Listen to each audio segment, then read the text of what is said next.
We are back with another Amy and Abby episode, and we're really excited for this one because we decided to dive into a topic that we haven't talked about in a while, which is intimacy. So we wanted this one to come with the forewarning that if you are our dad or our brother or someone that doesn't want to hear us talk about intimacy, sit this one out. If you usually listen when your kids are around, we're not going to say anything graphic, but also we will leave that to their sex ed teachers. So maybe don't listen to this one in front of your kids. But with this episode, we really took a long look at usually this type of material comes from experts, which we've had Emily on, we've had Vanessa on, we've done our fair share of those types of episodes, but we really wanted this one to come from our personal experience, what has worked for us, what hasn't worked for us, and we also pulled in the community. So toward the end of the episode, we're going to have a lot of ideas that came from other women because we know that everyone is so different in this department.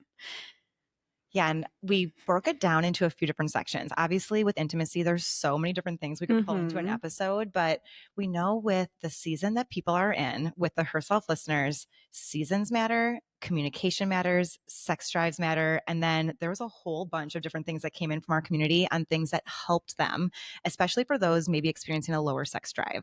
So I'm really excited for this one. Yeah. I think it's going to be really, really helpful. So should we start off with the seasons? Absolutely. I think that's the most important. And it's so interesting because even from the start of the Herself podcast, our season has changed. Like you had a brand new baby at the time. Cole was teeny tiny. I was pregnant when we started the Herself podcast. And I even think back to 5.5 years ago, how different intimacy was for Colin and I back then. Oh, absolutely. And at that time, it was so much about like being touched by the kids all day, really just made it so much harder to want to be touched by Colin. Like that was the part that it just seemed like another thing to do. And we were talking about this with another friend beforehand.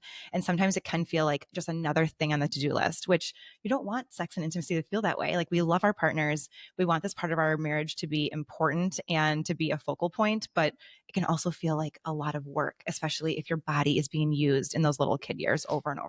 Yeah, I think if you're in the little kid season, just to fully know that there are a lot of changes. There's a lot of changes body-wise. There's a lot of changes hormonally, which in other phases of our life, hormones are going to shift again. It is just really hard. And I've been very vocal before about how the things I used to like really did change.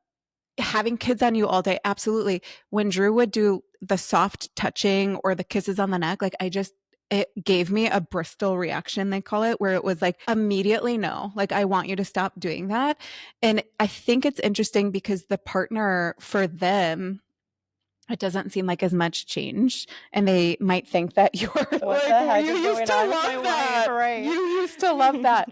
But I have always found, and we will talk about this later, that being able to communicate and saying like, I know I used to love when you kiss me on the neck. Like, I just can't, it does not work for me anymore is so important because otherwise, truly, it like sends a shiver down your spine. You don't like it. You're not going to want to do something that you don't like. No, that Bristol effect, I still get it when I have a long to-do list. I still don't like the light touch. Okay. I will say that we're way out of the season where everyone's always on me. I still, to this day, don't like the light touch and the light kisses. I wonder if that's something that changes in motherhood for a lot of people. And maybe it's the fact that it's not that we always feel in a rush these days. Like we don't have that, but maybe our relationship with time just never completely heals. Molly Millwood said that once on our podcast is, I don't feel like I'm in a rush, but when he's going so slowly and so lightly, I'm like, I'm trying to go to bed. We've got to move faster. I do know that I still have that in me. Yeah. And I feel that way too. Or if it's in the middle of the day and that happens and there's laundry to be done, the dishwasher has to be unloaded, kids are screaming. I'm like, you know what? I'd rather be productive in other ways around the house than productive this way right now. And so it's really hard to focus in. So I do think that the season matters. Even day to day, it can kind of matter depending on how busy you are, how stressed out you are. I even remember with the Hashimoto's early on, I mean, there was a full year where I was so tired that any intimacy after 2 p.m. was almost a no. Yeah. Like an instant no. And that was really hard because that was, as two working parents, that's generally when we were able to connect at night. Right. And I remember being so difficult trying to figure out, okay, I do want this, but I have no sex drive and I have no energy after 2 p.m. So morning is going to be the only option, sometimes in the afternoon. But for anybody who's dealing with chronic fatigue, or maybe you are going through some kind of health condition, I feel that. And luckily for us, it did get better. I mean, I went on a bunch of different, the long health journey. I mean, listen back to a couple episodes ago to try to figure things out.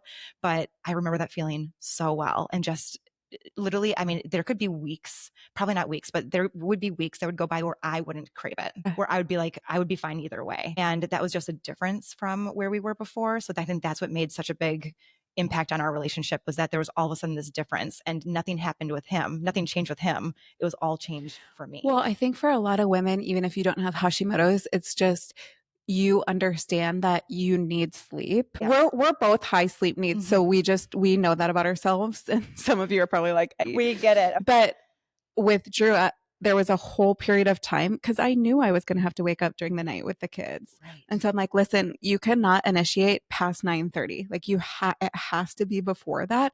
Otherwise my mind is going to, I know I have to wake up at 1 a.m. I'm only going to have a short amount of sleep during my best sleep cycle. Like I would really start to think about how it was going to impact that part of my life. And of course, intimacy is something where we both, Abby and I, we just feel like we really want to enjoy it.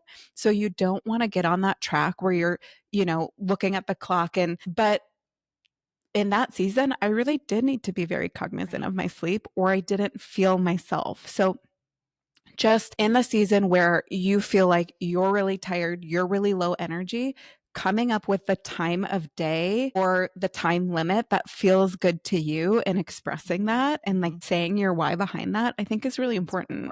It's really important. And I know a lot of our listeners are there right now. I also want to bring up something else. I'm not sure if, because I haven't had this conversation with very many people. I mean, we talk about sex. I mean, we don't talk about it every single day, but if something comes up in my mind, I'm like, am I the only one experiencing this? But when Colin didn't have a vasectomy, and when I knew that I didn't want more kids, I was scared of intimacy. Like it was one of those things where I was nervous to start it because I was scared of what could possibly happen with the outcome. Yeah. And it was one of those things where, I mean, because it was a while before he got a vasectomy, because if you've listened to the Herself podcast, Colin still wanted more kids. I did not. We kept the door open for a little bit of time. And for all of those months, for all those years, I was really, really nervous every single time. And a nervous person does not make the intimacy experience good. Yeah, no, I think that's really relatable. I think I've heard a lot of my friends say that. It's like if you know that it's not your season to have more kids, it obviously there's the possibility you can take precaution, but I think for a woman that really doesn't want more kids, in the back of your mind you're like, I don't, I just right. This is all on you, like keep that to yourself. I really don't want this right now. And yeah, it was, especially since Colin did want more kids and I didn't, I was like, okay, you're not gonna like slip one past me, right? And that obviously, like, he wouldn't do that, but in my mind it was just always this thing of like, we have to be safe. We have to be safe. And the safety measures, it kind of took some of the fun out of intimacy. So yeah, when he got a vasectomy, it did help that part of our relationship a lot. So starting with seasons, we just really wanted to normalize that intimacy goes through different seasons. Sure. We've both been married for 11 years now. There's ups, there's downs, there's in betweens.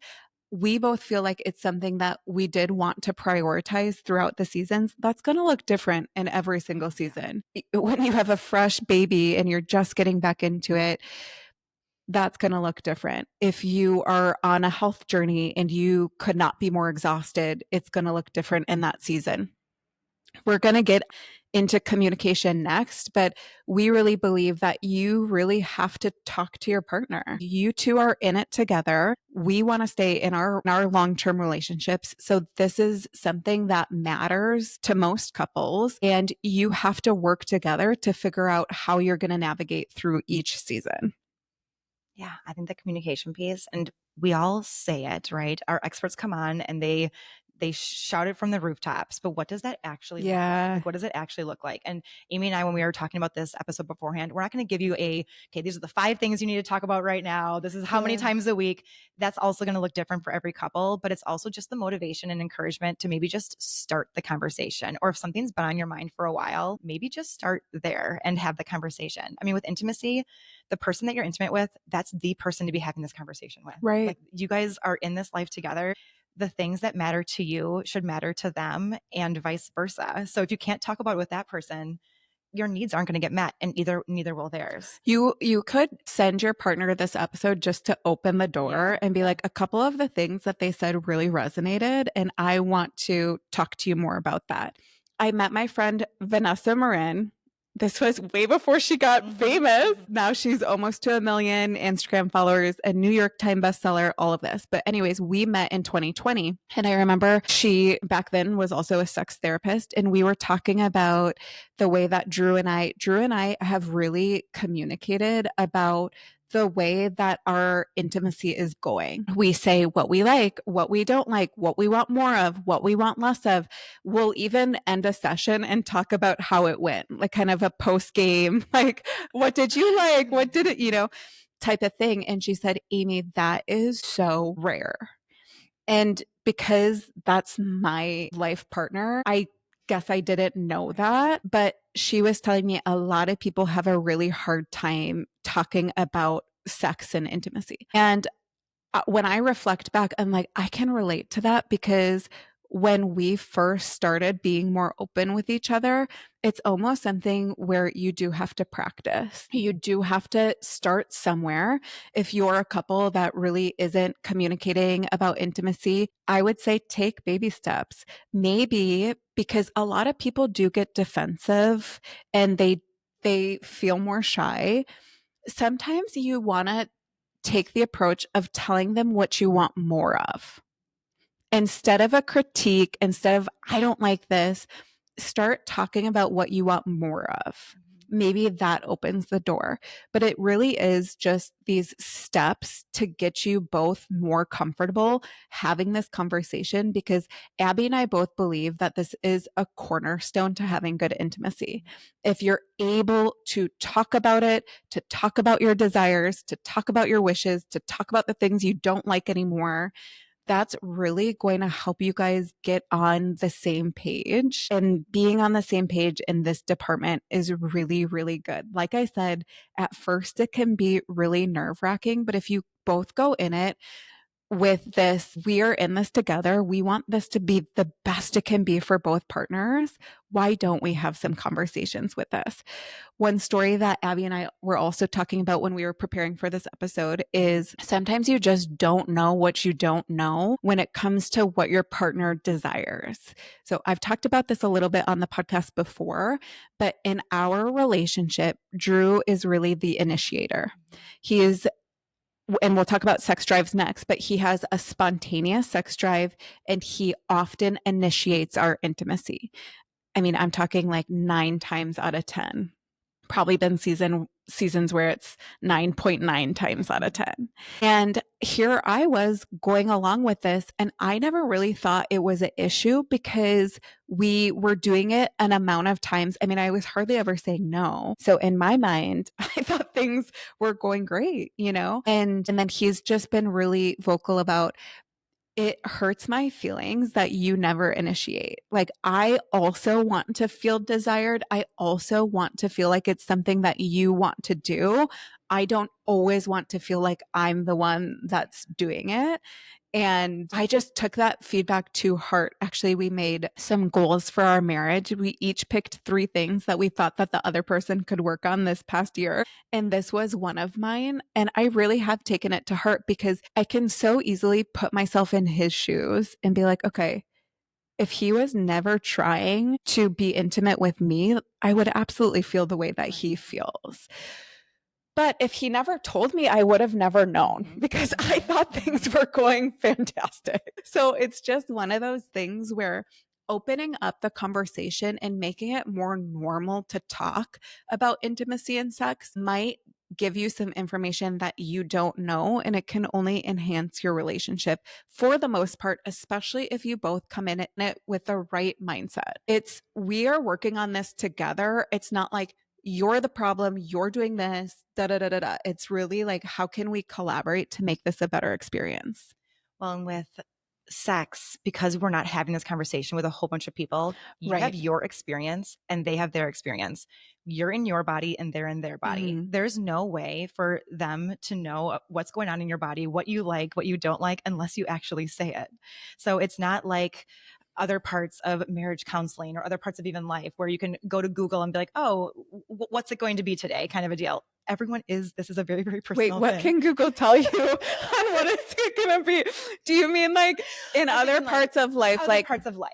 Work stress, you're like, I know how work stress feels. I know how work stress feels because we talk about this with coworkers, or I know how, yes, a health condition feels because I can Google that. With intimacy and with sex and with all that, it just feels different based on the person. And every person, I mean, think back to different partners too. Like everyone is just a different type of situation. Well, we wanted to, in this episode, we're like, we absolutely want to normalize that there are so many different types of people when it comes to there's people that have spontaneous sex drive. There's people that have responsive sex drives. We'll dive into those a little bit more. There's men that have low sex drive. There's women that have extremely high sex drive. There is people that really barely need to have sex and they're happy with that. Like there's so many different normals. And I think that especially the generation we grew up in, we saw it on the screen. Sex, I'm talking about, it was always passionate. It was a lot of times male driven. It was just always spontaneous. Always spontaneous. Yeah, people wanted always, it the exact same everyone time. was happy.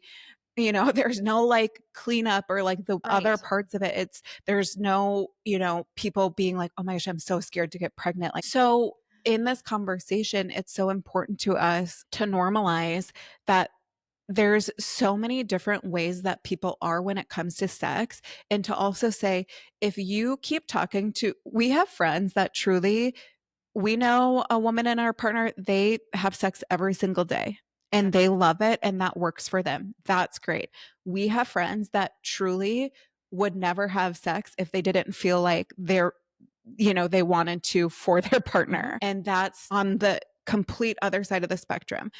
Truly, it's a huge variation between people.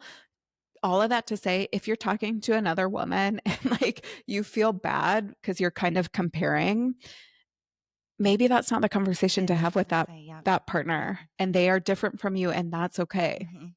Yeah, it's like trying to talk, like right now with workouts. I think about that with workouts right now. I think that sex and workouts actually have a lot of parallels. Yeah. Now that I'm in like kind of a down part of my working out, I'm like, gosh, I want to work out more. Yeah. I want to be motivated for it more. I used to be motivated for it more. And I get into the gym, and once I start going, I'm like, okay, now this feels good. But to get down into the gym, it takes so long for my brain. I'm like, you know what?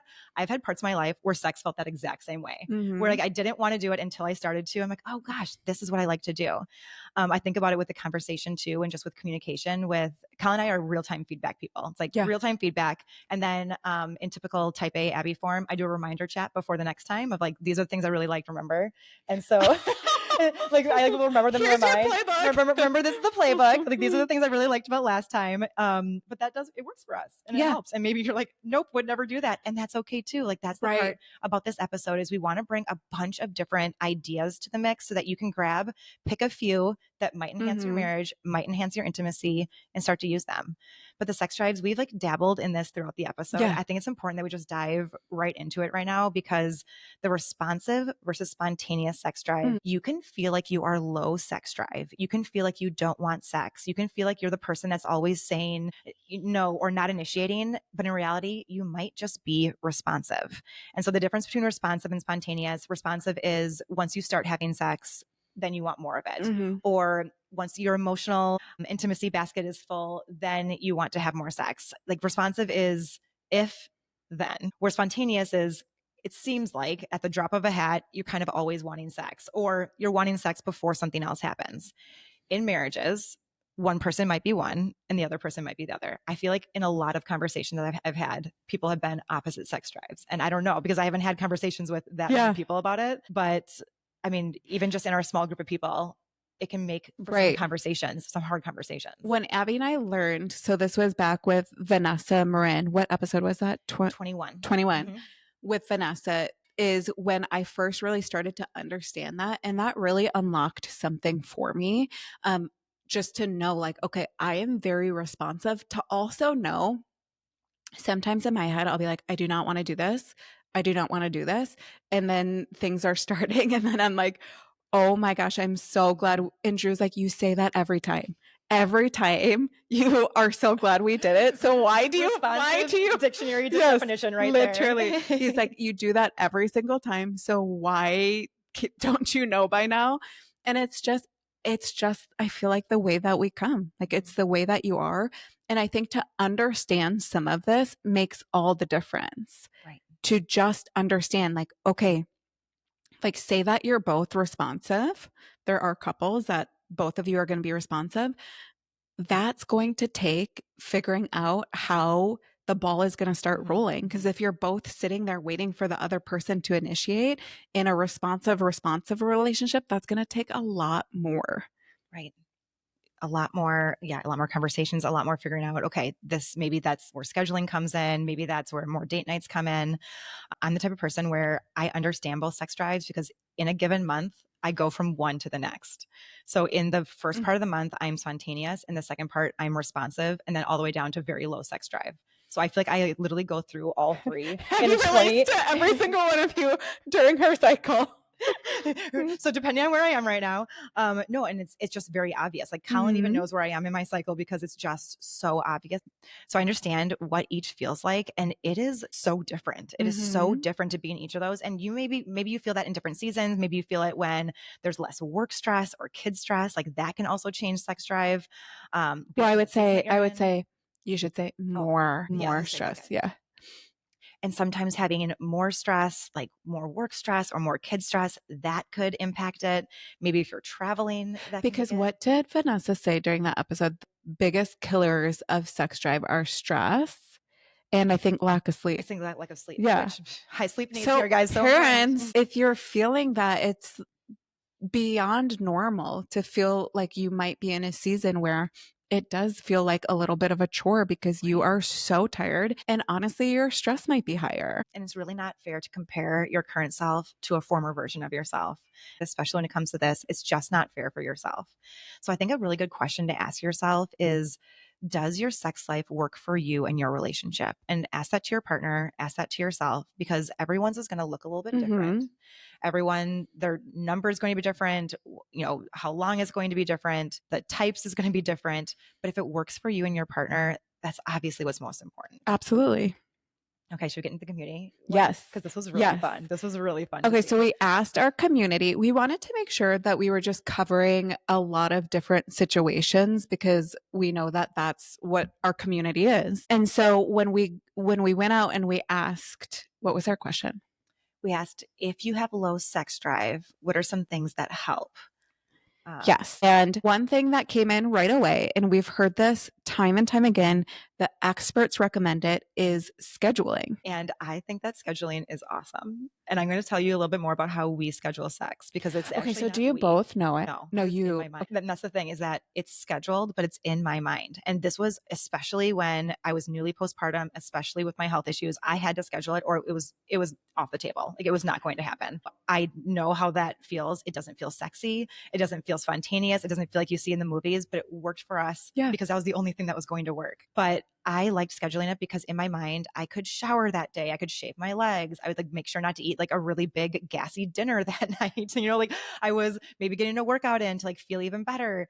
It was one of those things where I could prepare so far ahead of time, but I wouldn't tell Colin. And I know different couples schedule that differently. I have so many questions. So like, are you going into the week and you're picking like 2 days, or is it like you're like okay, the day before and that morning definitely. So like it wouldn't be like Tuesday, Thursday. Okay, you would be like okay, tomorrow I am going to initiate sex. Yep, tomorrow. Okay. And it's going to start off with the morning. I'm going to get my workout in. I'm going to make sure I shower and shave my legs. You know, the whole day I'm going to be thinking about it. I'll be sending him sexy texts during the day. Okay. You know, just like really making sure that I'm on board and that he's on board. I will say though, that if there's going to be like a big weekend coming up, or maybe my period's coming up, or we're going to be around a bunch of people, that's where scheduling sex would be like, okay, it can't happen after Thursday because we'll be with people after Thursday. So that's where I want to make sure on Wednesday we're making love. So that's one time where the actual day for scheduling worked. I know other couples though that they literally put it in their calendar. Right. They have like a day of the week They have a or day of like the week. Yep. something that makes it something to really look forward to. And they both know it, and both knowing it really does something for someone. It was funny because before we started this episode, we were chatting with Drew because he works in our office. And sometimes I think he regrets it. Like, okay, we're doing an intimacy. We wanted the male perspective. Yeah, so we're doing an intimacy episode. Do you schedule sex? Because Drew and Abby have a very similar personality. And then it's funny because he said yes. And then your partner literally doesn't know. I know for some people you do. For me, I don't know. But he's like, yeah, I'll think about what the week looks like. Same as you. He's like, if we're going to be traveling, if we're going to be busy, if we're going to be around a lot of other people, like I'll make sure that we have sex before all of that happens. So I think a lot more people than admit it schedule sex, at least in their own head, and maybe only one of them knows, but it is something that really works. And so we were talking about if you're in the season where you feel like you guys are in a slump and you want intimacy to be more a part of your relationship, try scheduling. I think you have to be open to trying new things. If you want to work on something, it's exactly like working out. Like, why wouldn't you have to have a new strategy if your current strategy isn't working? Right. And I think that's the part where it's like, that doesn't sound good. In the past, we haven't had to schedule it. Okay. Different season, different idea. Right. Different season, different idea. So if something isn't working right now, maybe try something new that you haven't tried in the past. Or maybe I'm going to push this one too. Maybe you have tried scheduling, but maybe you want to try scheduling in a different way. Or maybe because this season is different, the scheduling is actually going to work. But I mean, yeah, we schedule date nights. So why not schedule making love sometimes?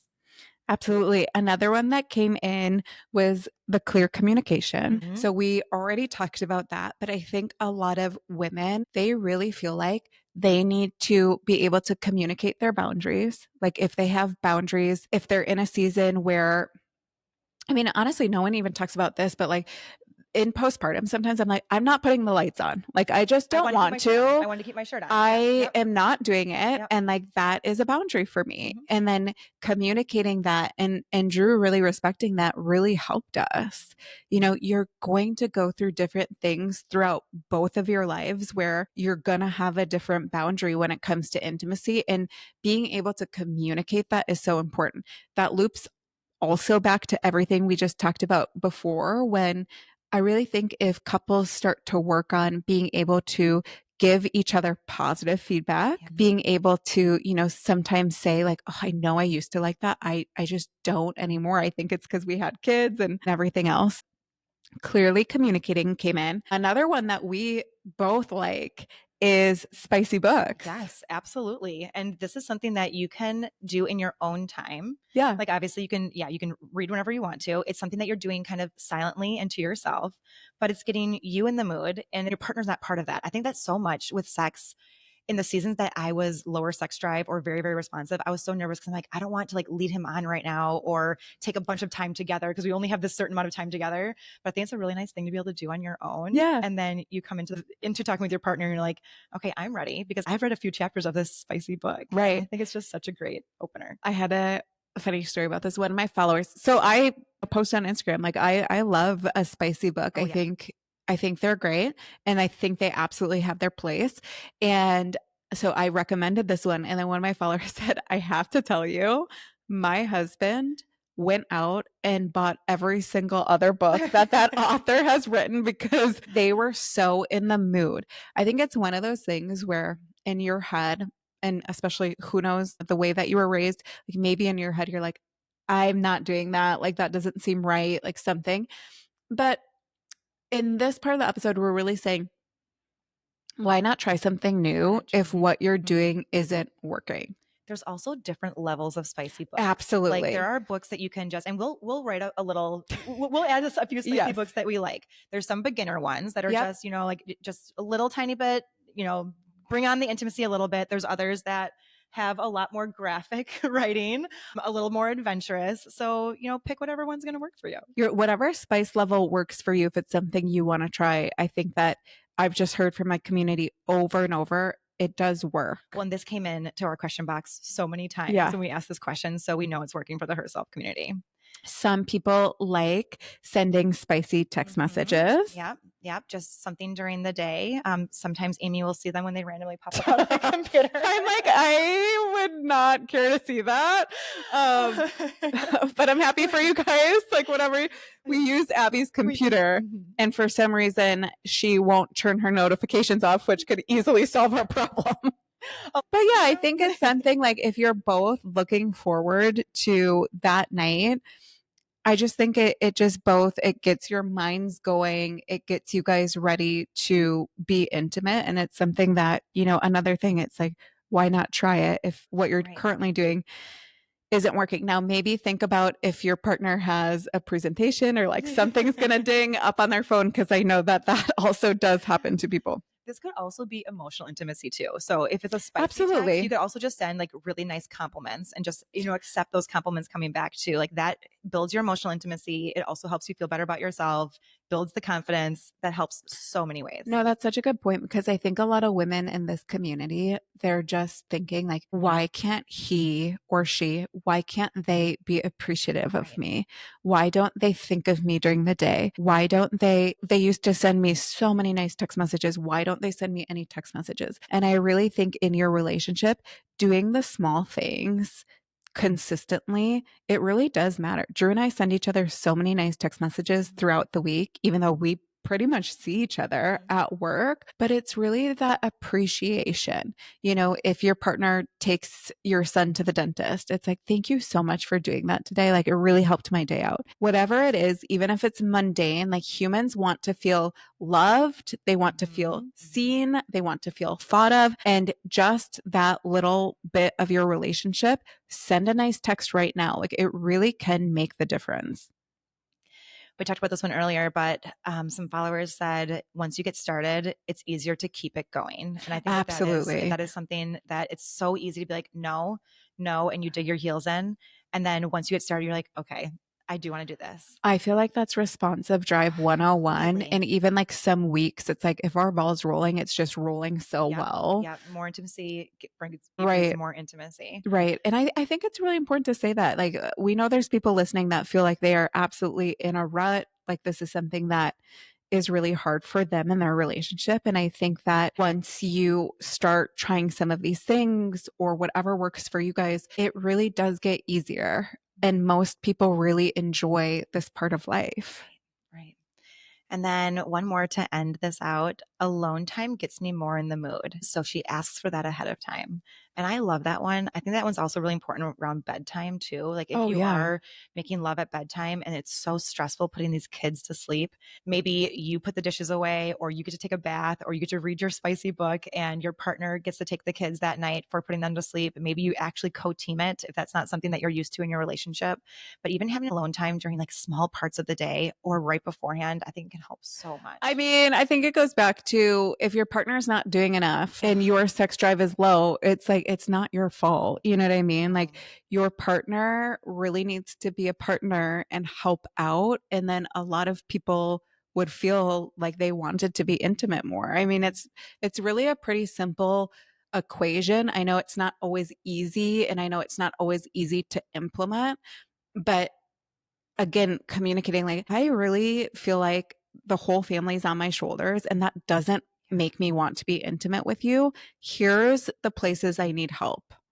And spelling it out and telling them like, I think we could work on this, but I really need your help. For me, it's not the physical part. It's literally the kids part, the house part. Like, I don't want to feel like I'm doing everything and then you also expect this of me.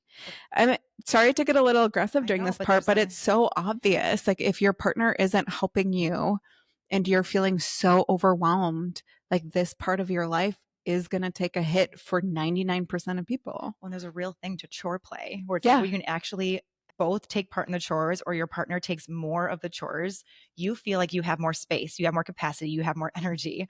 And that can be filled with things like intimacy. When our kids were little and they would both we had 2 kids at the time, they would both take these glorious naps at like 1 p.m. till at least 3. It was so perfect. We would usually use that time because we were more awake. But a big part of that was Drew would do a lot of stuff around the house because I'm like, this is what I need. Otherwise, during it, you're just thinking, like, I should really be doing the laundry. I should really be, doing a ton of stuff around the house. But if your partner is willing to help you with all that, like, it just makes everything way more enticing. Yeah. Well, we hope that you enjoyed this episode. You're talking so quiet today. Well, are you well? Hopefully you can hear me okay. Oh my gosh, the seductive voices on. It's like the whispering of it. Why did you become like a 1-800 number during this episode? Like, okay. The next revenue stream right there. But honestly, this episode is just a little motivation. So maybe this is your cue to send that text message, to maybe schedule intimacy. Maybe it's to buy that spicy book. Maybe it's to actually tell your partner, have that conversation with your partner about the things that you're liking or things that you think you could try. Like, this is just a little motivation. Take what you need from this episode. And I think it's one of those things, like, if nothing changes, nothing changes. And if it's important to you, we are telling you it's important to us. Like, we have been there. We have been through seasons that were tougher. We have been through our partner not doing enough around the house, to be frank. We have been in all of these seasons. And just to understand that that doesn't have to last forever. There's really things that most of us could do to get to a better spot. I think it's a really good point. And so we hope that this was super helpful for you guys. Let us know what worked for you. And we are so happy to make more of these episodes if it's something that you guys are interested in.